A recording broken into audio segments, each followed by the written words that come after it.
Hi everyone, welcome to another edition where I do a one-to-one interview with another member of PSP, and today I have the pleasure of the company of Mr. Abbas Kasmani, right Abbas? Yes, thank you. I got your name correct, huh? Yes, sir. Okay. So welcome to the show, Abbas. Thank you for having me here, Craig. Thank you so much. No worries, yeah, welcome. So folks, for those of you who are watching us, as I mentioned, Abbas is going to be a PSP candidate for the coming general elections, but we are not here to talk about the politics, okay, of the day. We are actually here to find out a little bit more about Abbas on a personal level. Right, a personal level. We'd like to know where he grew up as a kid, you know, how many siblings he has, and then the work he has been doing up to this point in time. So I believe you have also prepared some photos to share with the audience, right? Yeah, sure. I have. Right? Yes, I have. Okay, excellent. So Abbas, I'm just curious, were you born in Singapore or where were you born? I'm born in Singapore, and I was born in Mount Faber, and we are all born at home. Oh, so never go to as most people have the what Kadang Kerbau hospital. No, there's no Kadang Kerbau. Oh, so only at rumah lah. That means the midwife came and delivered. Yes, that's right. All 11 of us. 11 of us. What again? 11 of us was born. Mom was super duper. Oh, she's super duper, man. There's a football team, you know, 11. Wow. How many boys and how many girls? There's 6 girls and 5 boys. Wow, 6. No, sorry, there's about that. Yeah, 6 girls and 5 boys. Oh, so that's quite balanced, huh? Yeah. If you had 12, there would be 6 boys and 6 girls. My father, the coach, I think. Oh, your father was a coach. Yeah. So and my your mom was manager. My mom was a manager. Oh, wonderful, wonderful. Right. So talking about your parents, I mean, how are they? Are they still around or? Oh, they passed away in somewhere in the sorry to 90s. hear that. Yeah, Oh, it's okay. I see. 90s. Wow, but amazing. So when I mean, if your whole family come together for a gathering, and with their spouses and their children, wow, it's like a really crowded affair, man. I think that time we need a lorry. So talking about that, because how was the Hari Raya because of this COVID thingy? It was a bit different this year? Yeah, just have to get used to it. It's very awkward. Yeah, it's very awkward, right? Yeah, very awkward. Because the whole point of Hari Raya, like your Chinese have a Chinese New Year, but a lot of people actually mistaken that Hari Raya is the New Year. It's not the New Year for the Malay or Muslim community, right? Yeah, it's not that kind of New Year. Actually, the celebration is because of the fasting month, basically. For the puasa lah. So we did that. So actually, when is the New Year for Malays, the Muslims? We have a calendar year based on the Muslim When calendars. does it start and when does it end? When does it start is way back in 14th centuries ago. So it goes down. It goes down. On a yearly basis, is it a fixed date or the date changes? Like Chinese New Year, every year it's a Chinese New Year always change one or the date. So the same thing lah. Yeah, the same thing. Oh, okay. Correct. Yeah. All right. So which primary school did you go to? I went to Fowley Primary School, and somewhere in Hague. Sounds quite sophisticated. Fowley. How do you spell it? You know Robbie Fowley? Fowler. How do you spell that? Fowlie. Is it still around? Yeah, still is. Oh, still around. Yeah, wow, still there. Okay. Yeah. Fowley, is it a co-ed or like all boys or all girls? All boys and girls. Yeah. Oh, it's a mix. It's a mixed co-ed school lah. Okay. Yeah. School's still there. Yeah. So you're from primary 1 to primary 6 inside there. That's right. Then secondary? Secondary, I went to Tanjung Katong Boys. Oh, Tanjung Katong Boys. Yeah. Oh, okay. Maybe we should look at your photos first. Yeah, the photos right. that you have brought here with us. Oh, look at that! Wow, that's what you and you. Which one is you? The one in front or the one behind? At the back, holding my younger brother. Oh. This is where we were. We are at Mount Faber. And what about the other one? He was smaller at that time, right? Oh. So I used to I take thought care you of were him. the one in your birthday suit. Wow, how come the other siblings are not in the gambar? The other siblings I have, later I show you. You show us. Yeah, okay, they grow up from there. Good. Right? Okay. I mean, with so many. Oh. There you are. So that's 6 of us. Okay. Before the rest. That's half of the team lah. Half the team. So. So the eldest is a girl. The eldest is a girl. That's a girl. And where do you stand? I'm the 4th one. From 1, 2, 3, okay, the fourth one. Yeah, so they also space out like boy, girl. Yeah, I don't know how she does that. And what about the other one on the left? That is I'm always close with my younger brother, and one of them on the left is my cousin. Oh, your cousin. Yeah. So I guess when y'all were growing up, I mean, like, the house was big enough to accommodate all of you, Yeah, because it's government quarters. It's the black and white house. Oh, with those houses are just quite like big, a landed right? property. Yes. So what did your dad do? He's the port master for at the harbor, you know, where the harbor front is. So those days he's in charge of all the ships that's coming in. Oh. Yeah, so he's the master Wow, inspector for quite a powerful man, no, that means, huh? Yeah, but very humble. Oh, yeah, I'm very sure, humble I'm guy. sure, Yeah, sure. very humble guy. Sure. Okay, let's look at the next photo you have prepared for us. And this is? My mom. On the right. Which one is your mom? My mom on the right, the tallest one. Oh, the taller one. Yeah, Wow, she's a very pretty lady. Thank you. Are you in front? Yeah, I'm the short one, the one smiling, right? The other one is a little bit dark. That's my cousin. Oh, okay. You are quite fair. I know you're still quite fair. Oh, mom is tall. Yeah, mom was a nurse before. Oh, mom was a nurse. Yeah. Wow. Sometimes you just imagine in those days, so I think, you know, like I come from a family of 9 children, right? So I'm only 2 lesser than yours. Yeah. But you know, in those days, right, women were able to have so many children. Right. It was fashionable to have big families and things like this. And no helper, no nothing. Nope. They can cope with it. And they have to be Miss Paukalia, have to do everything. Right. So cook, make everything they have to do. All of us were taught. Your mom was a nurse. She was a nurse. All of us taught to cook, how to cook. She teaches all the boys and the girls to cook and iron and clean the house. All of us learned. Which hospital was your that was the old general hospital. Oh. Yeah. Okay, wow, cool. So that means both mom and dad were working. Working, yeah. Then when they are at work, who keeps an eye on you? We have my auntie staying with us, right? Because a lot of rooms, so they can stay with us, and she takes care of us. I see. Then the elder one, take care of the younger one. It's yes, because those days. Yeah, correct. The older ones will take care of the younger ones. Nowadays, also, brothers, sisters, will take care of yourself. True, Abbas. You're absolutely right. Let's look at the next picture you have prepared for us.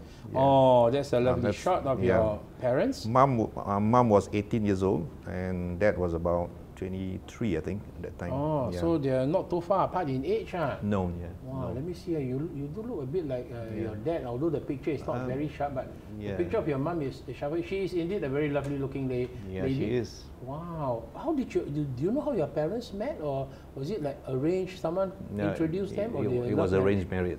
It's arranged marriage. Arranged marriage, yeah. That's what my dad told me. Oh, I see. Yeah. You know, sometimes in today's age, everybody's so busy, right? Maybe they should go back to like one kipochi auntie or what, someone try to introduce people, because all working and no time, Or they try to go online. Then you go online, you don't know whether the person is safe or not. I think in the 80s they tried to do that. SDU. They tried. They tried to do that. Oh, so you said your parents are no longer around, right? No, they passed away somewhere in the 90s. Okay. Yeah. Let's see. Do you have another? Oh, these are more recent pictures of them. This is somewhere in the 90s. Oh, in the 90s. Yeah. So if they are alive, what would their age be? If my dad alive, she would be like maybe Dr. Tan Cheng Bok. Oh, 80 plus. 80 plus, yeah.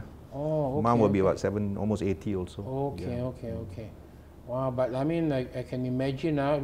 So in total, how many grandchildren did they have with 11 siblings? They have 5 of my sister. They have 3 in Australia. They have another one in US. One more. All over the world. All over the world.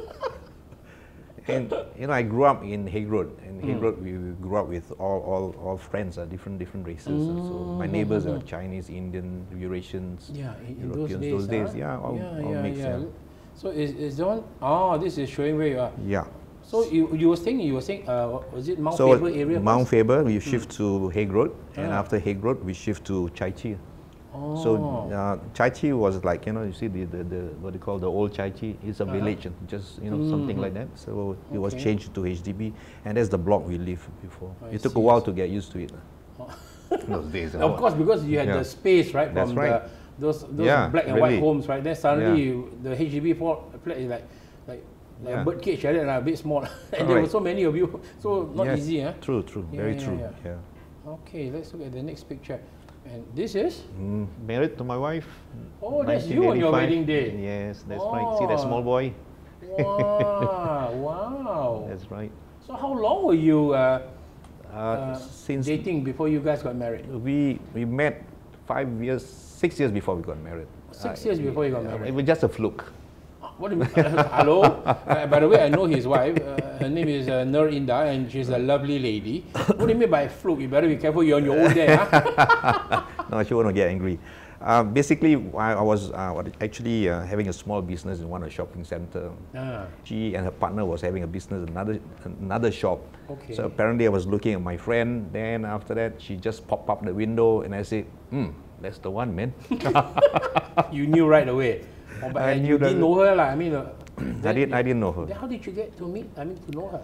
It was difficult though, because the next day I just popped into my friend's shop, just getting something from her, right? Just an excuse. Oh, it's an excuse. At least you're honest now. Yeah, an excuse. Oh, okay. So when I saw her, I say hello. She didn't say hello to me. Oh, sombong, huh? Very sombong. Oh, sorry, Indah, I'm just. Okay. But I try. She tarik harga, is it? Tarik harga, not sombong. Okay, tarik harga. Okay. But I try and try. You never give up lah. I never give up lah. Good. Yeah, that's the one. So then, when did she eventually agree to even go on a first date with you? No, after that, we didn't go for a first date. After not yet. The next day she left Singapore. She was staying in London for. She went to London. Jolly what good old was she doing in London? Yep, jolly good chap. Really? Yeah. What was she doing there? She's working in a research department in London. Really? Yeah. What was she doing in Singapore? Stay with me. But you said you didn't know her yet at that point in she time. just came back to see her mom, and then for a short while, and she goes back again. Oh, so that's why you. Yeah. Oh, okay. So after she left, went back to London, and then what happened after that? We didn't keep in touch. Ayo, last time got no last time email. there was no internet, email, no nothing, and so forth. Then how? You got write letter one? Then my friend gave me the information. The friend, the lady, the friend shop you went to. the friend shop. Then she gave me information that she's coming back, and I just pretend drop by again. Oh, right. I see. So how long did this have to go on? I mean, she's like long distance, relationship, right? Wow. I tell you, 1 year plus. 1 year plus. So you had the determination and the perseverance also. Yeah, 1 year plus. Wow, good for you that you never gave up. Never gave up. So I guess Indah must have been touched by your sincerity. That you I believe there. so. Yeah. Or at least your friend helped you. Do I look like one? Of course, you're a very sincere man, I can tell. Very sincere, very honest man. But, sometimes is in life it's like a destiny. Sometimes you're just a chance meeting. Yeah. If you were not there at the right time, you wouldn't have seen her. And then you kena a bit like current, kena sharp and then you have that determination to. True. And your friend also helped you, right? You say when she come back, she will let you know. Okay. In actual fact, her friends like me. Her friend. She liked you. She likes me actually. But you were just friends with her, but instead you prefer Yes, I prefer that. That's life now. That's life. Yeah. So then you guys got married after 5-6 years of dating. Yeah. Then when did she decide to come back to Singapore? In 1985, that time when we decided to get married, right? Spoke to her mom and so forth, and we agreed upon. Okay, that's very interesting. Okay, let's look at your next picture then. There's already married, and then you got. You have 2 kids? One daughter. She's. That's the one that Indah is carrying. Yeah, Indah's carrying. And then her nephew. Oh, her nephew. Also, your parents got 11 children, and then you only got 1. Or is it because Indah only wanted to have 1? Oh my! Oh my goodness. So you, I mean, she must be all grown up now. I mean, married and how many grandchildren do you have? 1. Aiyo, only one only, so lonely. I can't beat my father. Lonely, I'm Mr. Lonely. Oh gosh. Right. And then what about the other picture where Indah is wearing red? That's my mother-in-law. Oh, your mother-in-law. That's my nephew. Is she still around? She passed away already. Oh, she also passed away. I see. Lovely mother, lovely mother also. Okay, and then the one below that, that's quite recent. Yes, wow, so romantic, still hold hand. Lovely. I can always feel the affection, between you and Indah, and that is something that is to be admired. Sometimes we all being Asian, always give the excuse that we don't have to show emotions to each other, and also I've seen cases sad.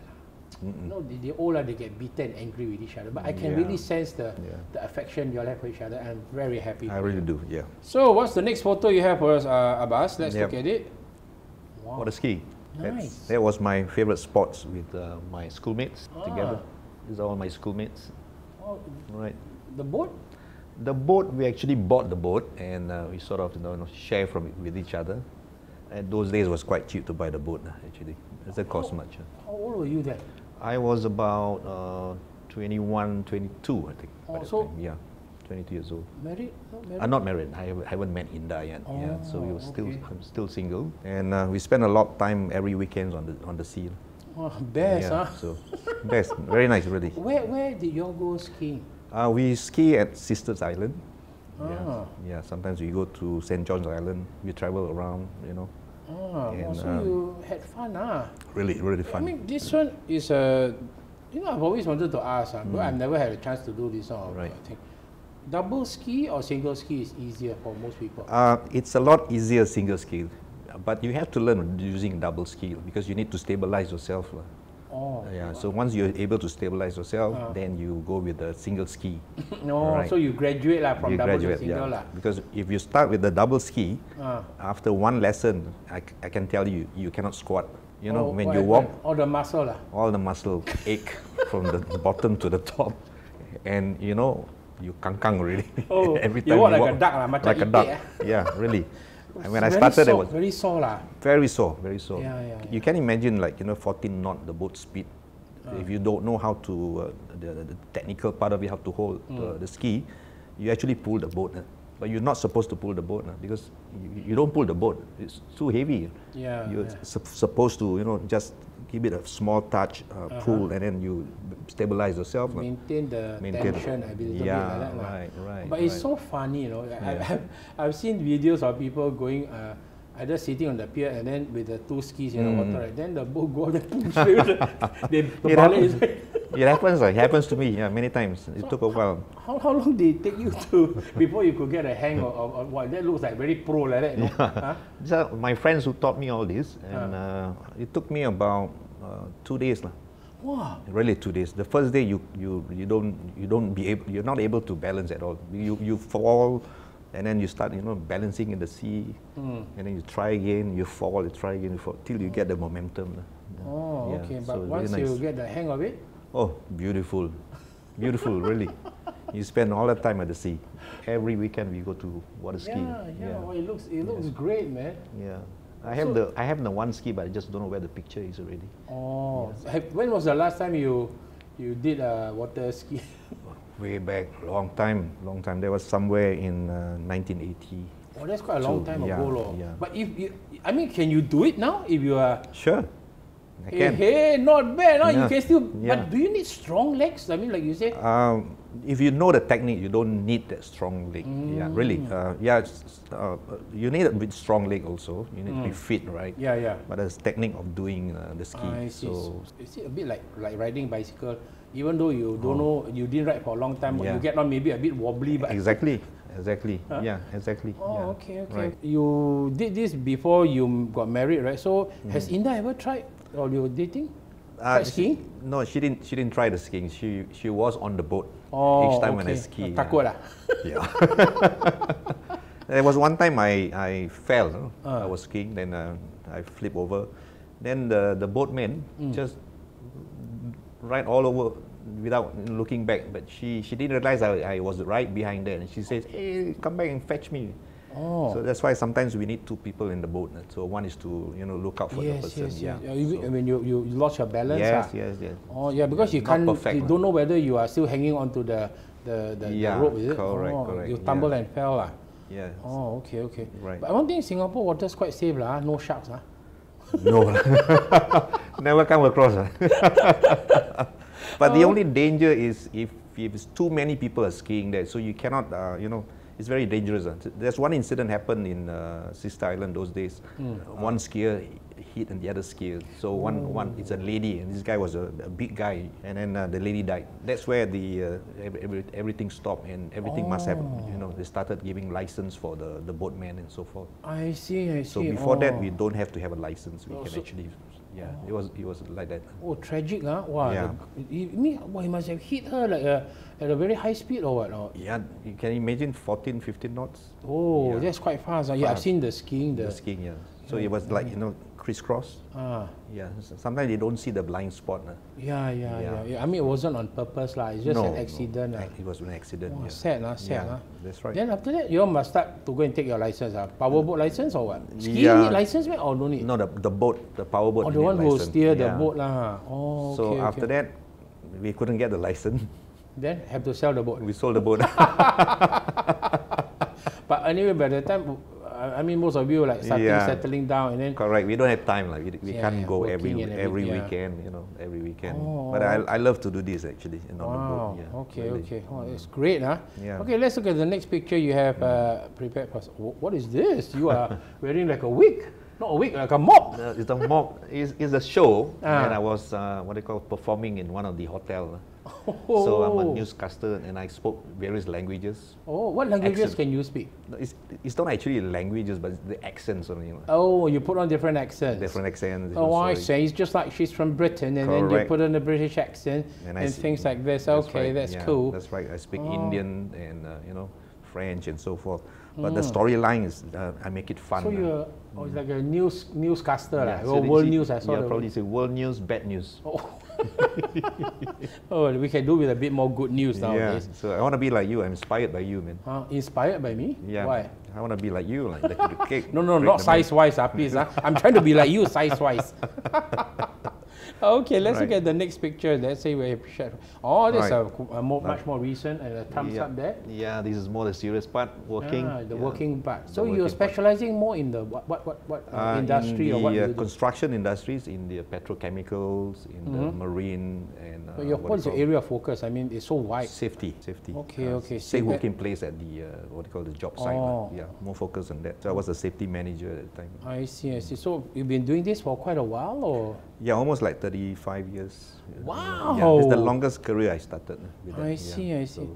So how did you get started into doing this safety thing for 30 years? Last time we got such, I don't know what you want to call it, this sort of safety protocol, all these things. It wasn't that it was there, but right? it was not really structured.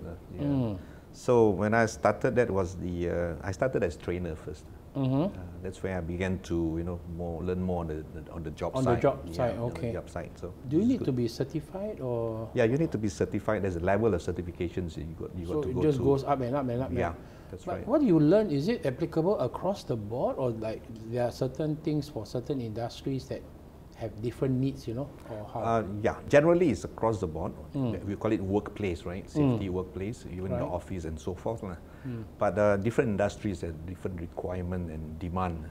So we have to, really cater for that. Yeah. Petrochemicals, they are very strict, right? So you have to really follow the... wrong spark is kaboom. Yeah, can happen. Yeah. So I've been to Bukom, some of the islands there, and before the islands was merged, right? So it was individual island. You had Pulau Cawan and Melimau and so forth. But now all the islands are merged into 5 islands, right? Merged into one. Into one, sorry. Merged into one. Now it's called Jurong Island. Oh, have you ever built a? Yeah, they built the causeway. From the mainland here to... Yeah, that's right. So those days we have to take boat to go across. To get across those islands. That's right, yeah. So Jurong Island is mainly servicing which industry? The petrochemical? Petrochemical, yeah. Petrochemical, refinery, petrochemical. So is that where you are based most of the time? Or? Yeah, most of my career in safety, But right now, do you still work on Jurong Island, or do you? No, I don't work in Jurong Island anymore, and I'm now in the training. You're focusing more on training. Yeah. So in these 30 over years, what were some of the funny things that happened? Anything you can share with us? There was one incident where actually I was telling the worker, right, to actually stack up the plywoods. And we were about, say, 6 meter high. Oh, that's quite high, It's quite high, but apparently the plywood slipped down. And then all of us panicked. You all slipped down with the plywood? No, the plywood slipped down, and slide down from the height, from that height, right? So we were all panicked because. But we managed to control the situation. You know why? Because there wasn't anybody there. Thank goodness there wasn't. It was like quiet Sunday. Deadly, man. Because the worker was doing housekeeping. Right. So there wasn't. We were very careful after that. Was the worker a foreign worker or a Singaporean? Most of them are foreign workers, Foreign workers, they started back in the early 90s already. A lot of them came. So So you deal with a lot of foreign workers, in that sense, That's right. But yes. Can they speak English or understand English? I mean, it will be a challenge, right? If they, like those from maybe Bangladesh or somewhere where they don't really speak English, then how do you, is it a challenge to try to teach them the safety and all these things? It was the early days of the foreign labourers that comes in Singapore. They don't speak English at all, most of them. There's no requirement that's stringent for them to speak English, and they're unskilled workers. We actually struggle to get the message across, even during the training those days. We have to have translators, especially, right? They were like from India, from Bangladesh. But if they are from Myanmar, they are okay. They can speak English. From Myanmar? Yeah, Myanmar, Filipinos, they can. Oh yes, Filipinos, that's Myanmar. right. But now, the younger generation, I think that I walked through 3 generations. There was their grandfather and their great-grandfather, their grandfather, their father and themselves now. So these workers, they can understand English. So it's a lot easier now. Oh, yeah.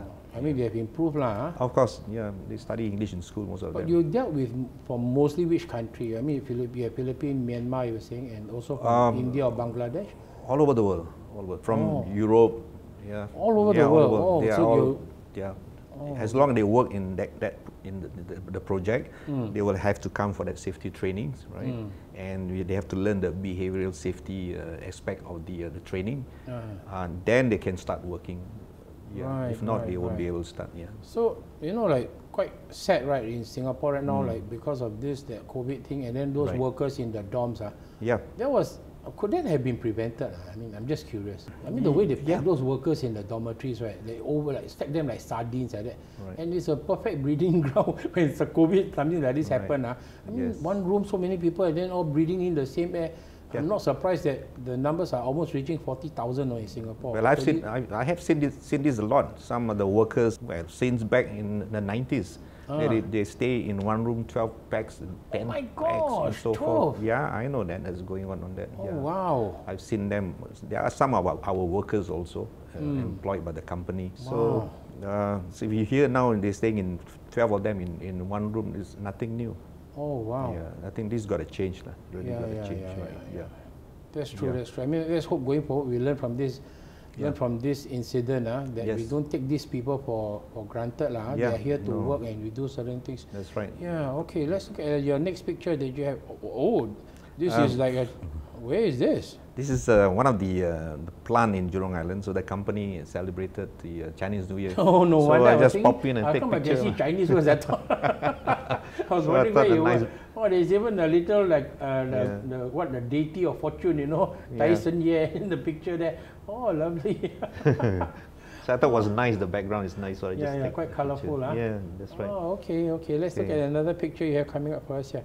Wow, this one is you're conducting training. Yeah, training. Basically, that's behavioral safety trainings. Oh. So this is more where you are based right now, is it? That's right. Yeah. So they come to your offices for their training, Training. Yeah. Oh, and where is their office currently located? It's located in Woodland. Oh, in Woodlands. Woodland. Yeah. So these companies will send their health and safety officers to you all for training, lah. Correct, yeah. So this is the centralized training. So all the projects that the company has over Singapore, they will send their workers here and their managers, whoever working in their projects. So mostly Singaporeans or a mix, all mixed. Foreign, foreign, Singaporeans. Because most of the workers are also not local, right? In that sense, right? From the industries that you are supporting in this. Right. I can tell you, I have 30 packs in the class or even 20 people in the class. You can just find one Singaporean. Ayo! And sometimes you don't even find Singaporeans. I'm really? the only one. You're the trainer and you're the only Singaporean in the class. That's right. Oh my gosh. Why is it that no Singaporeans are working in these industries or what? What is your observation? Maybe you can share with us. What I saw and what I see is a lot of them are employed. The employee mostly coming from India. Even the engineers are from India. The project management from India. I'm curious. Why? Maybe Singaporeans don't want to do this type of jobs or what? I mean, you always hear that Singaporeans very choosy don't want to do the job No. Is that the real reason? No, that's not the reason. It's just that they don't get the right pay. Look at that. Look, would you want to live as an engineer with $2,000? Oh. You can't afford to keep your house. HDB, you got to pay and so forth. But these people, they have a place for them, paid by the company, right? So if they want something luxurious, they can rent their own place. Right. So it's $2,000 for them. It's good money, right? But because when they send it back to their country, I mean, you don't have to go very far. Even the Malaysians, right? Right. If they are earning 2,000 here, they send the money back. it's 6,000 ring. I mean, in today's context, it's 6,000, you know. Exactly. Whereas for our Singaporean, if you work the 2,000, it's still $2,000, right? And cannot survive, right? Pay off your housing mortgage. Exactly. Yeah. Even the Singaporeans who apply for the job, a lot of my friends, they don't get a job. They don't get it because first thing is the pay. Secondly, frankly, it's all about pay. Are you willing to pay the Singaporeans that kind of money, right? We can't afford to live with $2,000, $1,000. But for these engineers, however, you say, and you're paying 2,000, don't the employer have to pay a levy for these people? Are they what, EP? Employment pass? Yeah, over 2,000. Yeah. Employment pass. Oh, they're considered employment pass already, so they don't have to pay the levy. No, I mean, they are willing to work for that kind of salary? Why not? For $2,000? For them, it's good money for them, right? That means in their own country, they also won't be earning this sum of money. Of course. Are they provided with accommodation by the employer, or they have to pay themselves? They are provided. Most of them are provided. If you are employment pass or S pass, meals probably they're on their own. So it doesn't cost much. Their meal. Important is the place they live is going to cost them a lot, but the company provide for them. Yeah. I see. Also, it's as your understanding, part of the reason is because the salary is too low. No wonder the Singaporean cannot do this sort of job or don't want to do this sort of job Yeah, you see, I knew a couple of engineers. They are Singaporeans. I remember I met 5 of them. They are young, so they want to learn, the job what they're going to do. So they took the pay just because they want to learn. And I told them this is going to be long term. They says no, we will quit after this. We're not getting it much as we want, but it's just a stepping stone. So I think it's not good, it's not healthy. If you look back somewhere 70s or 80s, engineers Singaporean engineers command a good salary in those days, right? And it's what they call a career that they build. But these companies that they are working for, are they local companies or overseas companies? Most of them are overseas companies. So they have a preference to hire foreigners or what? Looks like. You can see, like you say, in a class of 20 or 30, you're the only Singaporean. Okay, I think that answers the question loud and clear, Abbas. Oh man, something is wrong somewhere. You really have to go and look at it and fix it. Let's see what's the next picture. Oh, there's your class, the graduation. So you can see who's the Singaporean here? I can see. Any Singaporean? I don't know. That guy with the blue turban, definitely not Singaporean. The guy on the right, the one with the white shirt. You mean serious? You're the only Singaporean? The only Singaporeans. Even this guy, he's a Malaysian. They are Malaysians. I know them because they are in my class. Wow. Because I need to register them. So they are so you're the minority in your own country, Exactly, man. For them, they work here, right? Great. They work here. After 3 months, they have what they call home lift, right? They have home leave after 6 months or 3 months. Then for us Singaporeans, we have once a year leave. So can you imagine when I worked Jurong Island, I told my boss, I want to go home leave. Why? I want to go back Singapore. That's Jurong Island. I want to go back Singapore. But you have to take a boat back during those days. Those days. Just for the fun of it. Just teasing him. Right. It's quite shocking actually to me. I mean, to learn from you that in this whole photo, you're the only Singaporean. Exactly. Oh my gosh. That is shocking, This is a few bunch of them. There's many more. Oh, wow. So we are training for other countries also. Correct. Eventually they will go back to their own country, right? Exactly. It's really quite a revelation to me that you're the only Singaporean. I don't know whether is that a big. It seems to me like it's a problem. They're the only Singaporean there, no? Oh goodness. No, what I mean is there's the only Singaporeans in that picture teaching in the class, but I have 2 Singaporeans working with us, 4 Singaporeans working with us. But what I'm saying that the people who attend the course, you see, they're all foreigners. Yes, exactly. Wow. Okay, let's look at the next picture you have. And who is this? These are my colleagues. They are Bangladeshi, so they are trainers also. The guy on my friend on my right, he's also a trainer, and myself there. So the 4 of them, they are Bangladeshi trainers. So we need them to actually teach in in their language. In their okay. Is this for construction or constructions? Was it for construction? Constructions, Also, only you and your colleague in the white polo T-shirt technically to your right, that's your Singaporean Also, these are your fellow colleagues who are also doing the training. That's right. Oh, cool. Okay. So how many staff are there in your company currently doing this training? We have about 16 of us, I think now. 16 of you? Yeah, 16. So inclusive Indian trainers, Bangladeshi, Mandarin from China one, from yeah, China as well. one. Yeah. Okay, okay. Oh, so you also have like a mini United Nations in your office, huh? Correct. Yeah. Oh, okay. Yeah. Let's look at the next picture you have there. Oh, There you are. There you such a lovely picture. There you are. That's you and your wife, Norinda. Yes. Yeah, so romantic. Huh? Lovely. This must have been taken near the sea or something? Or? Yes, it was at East Coast after we have our dinner, and then just Wow, but it's such a jalan, natural and jalan. lovely picture. yeah, Wow, so it's good to see you all still holding hands, being nice. yeah. So if you ever have a quarrel, who always says sorry first? Smart man. A smart man will always apologize first. Yeah. Yeah. Actually, women quite easy to please lah. You know, if you know how to do it lah.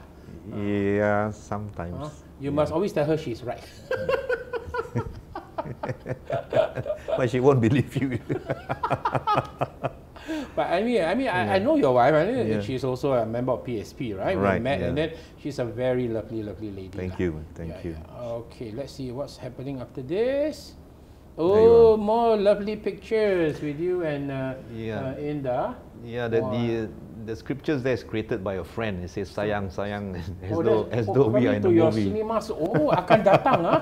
Wow, really? Are you going to do a movie one day? No, it was created by a good friend, and Oh. we kind of love it the way he did it. Okay, Yeah. okay. Wow, sayang. Okay. Yeah. Oh, that's nice. Oh, lovely. Okay, what is coming after this? There you are. Boy, wow, That's me. stylo lah. Oh, lovely. That's him in your PSP polo t-shirt, which you are wearing here right now. Right. Yeah. So, how long have you been a member of PSP? Since July last year, 2019. So it's coming to almost a year already. Almost a year, yeah, Almost a coming a year year, already. yeah. So anyway, since we have come to the end, almost the end of the interview, firstly I must say thank you very much. Thank you for too. coming to this interview and sharing with us some of your personal information. So those of you who are meeting Abbas Kasmani for the first time, you don't know him as a politician. After watching this, you know him on a personal level. So you have one grandchild, only one daughter, but he had a family of 11 siblings, a football team. Mom was the club manager and dad was the coach. Okay, now before we end, I will always ask all your PSP colleagues as well the same question, which I'm going to ask you now. What are some of your hopes, your dreams, and your aspirations for your family, your daughter, your grandchild, and also for the country, Singapore? Right. And maybe also can share with us why you decided to join PSP. What sparks me, because during my father time, he was working for the British administrations, right? And those days, I saw a case where a lady, husband and wife, and a Chinese lady, husband and wife, went to the immigration department and was applying the passport. I was with my father. We two applying passport at that time. And the sad thing happens was the gentleman at the counter scolded them. And as a young boy, and I was puzzled. I said, why does they need to scold this old couple here? The couple, were They they Chinese, Indian, Malay? They are Chinese, yeah. Okay. So they don't quite understand English, a bit of English, the husband. But the guy at the counter keep telling them, no, you sit. And I was just wondering why they got scolded just because of that, And I asked my father, I said, why the gentleman scolded? Kenapa dia kena marah, is it? Yeah, Okay. correct. So I felt very bad. I spoke up. How old were you then? I was about 8 years old, I think, at that time. Wow, you already have a sense of justice. That's right, yeah. So I told the gentleman, sir, those days, the Amo you call sir. Oh, it's Amo fella, huh? Amo fella. Oh. I said, sir, why you scold this man? He must have been shocked. Then he goes like, you shut up, boy. Yeah, Then you how? you say, sit there, and, this kind of language. But I couldn't say more than that. So I told the uncle, just hang on. Then after that, my father told me, okay, leave them alone. We got to go and so forth. But that sparks me. It says the tyrannic behavior that like a tyrant, yeah, yeah, right. I cannot take it at all. It doesn't matter who they are. I mean, as life goes on in Singapore, things was pretty good. Lives. What they call the growing up, the cost of living, it was very good and so forth, so until we got married. But what I see is the difference is this, you don't, it's like coming back that moment of time. There's no sort of like, when they show respect, you got to see who you are. Oh. You know, that is just not right. I remember in 1980s, the government agency was very polite. Remember the courtesy campaign, if you remember, right? Yeah. So if you go to any government agencies, they were very polite. You say, I want to speak to your officer. They say, yeah, sure, speak. Now you try lah. They will tell you this is your policy. Well, you have a bad experience. They say this is the policy. Oh, that's the standard answer. Standard answer. This is the policy. Wow, yeah. This is this. This is that. It's not about. It's about. You see, when you are there to serve, really, you just serve, right? And you have to serve all kinds of walks of life. That is where your seat is, and this is what I see. This is what I myself. If I'm in that seat, I will serve, because you know why? You just got to open your 5 senses. You got to feel, you know, you got to touch, and then you look at the person, and the person is not even perfect. He can be grumbling at you and so forth. Just give him time and understand him. I know it's difficult, right? But you just have to have that inside you. So I want to see Singapore in the future is more compassion, I would say. This thing is lost here now. So I want my children and grandchildren, they have what they call, where they can live without fear moving forward. That's a serious thing, right? Because Singaporeans are always very fearful, especially when it comes to the topic of of politics. Exactly. Yeah. I also have this same experience like you. Like we are talking with our friends, right? Then the moment, because they know I'm also with PSP, I'm also a member like you. The moment you happen to mention PSP or talk something political, then you can hear the cricket in the background. Like that silence, you know. I mean, it's quite sad, right? What year are we in now? Yeah, we are in 2000.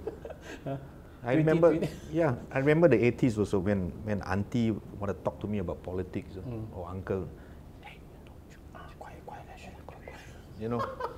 I say, uncle, who around? Bonang be, you know. Takut lah, semua orang takut. Takut orang. Coffee shops also softly. Always hush. The hush thing and so forth. I hope that the future we can be more open. Of course, we have to be, when we criticize, we have to be constructive, not anyhow. But you'll find some people will be very critical and so forth. You just accept, you know, accept it and learn from there. There's a lot of things to learn, I tell you, really. So what made you join PSP? Okay, I was never involved in politics those days. Singapore was okay. The government was okay running the country. But the reason I joined now is because, of course, I don't see the right perspective that they're moving in that manner. We are not going in this way. I mean, financially probably. But the other areas are? But the other areas are just going down. And especially my community. The Malay Muslim community. Yeah, that's right. So what is your observation? My observation is the educational attainment. So without that moving forward, more reach out to them, right? They can't grow. They can't grow. You know, they can't grow. I want a Singapore that every one of us, regardless of race, language, or religion, you don't see in the identity card says Malay, Chinese, Indian. We have one Singaporean. All Singaporeans, huh? Correct. Yes. Okay. One Singaporean. All right, wonderful. Thank you for sharing that with me and with all the viewers that's watching this program. Once again, Abbas, thank you very much for coming into the studio and sharing with us some of your deepest thoughts about all these things. And I wish you and your colleagues in PSP all the best leading up to the G, and that all of you will march into Parliament with Dr. Tan Cheng Bock and make history at the same time, and most importantly, make Singapore a better country. Right. So to all the viewers out there, we hope you have enjoyed watching me Abbas share his thoughts and his feelings with us. Until the next time when I interview another one of his PSP colleagues, we want to say bye-bye. Bye-bye. Thank you.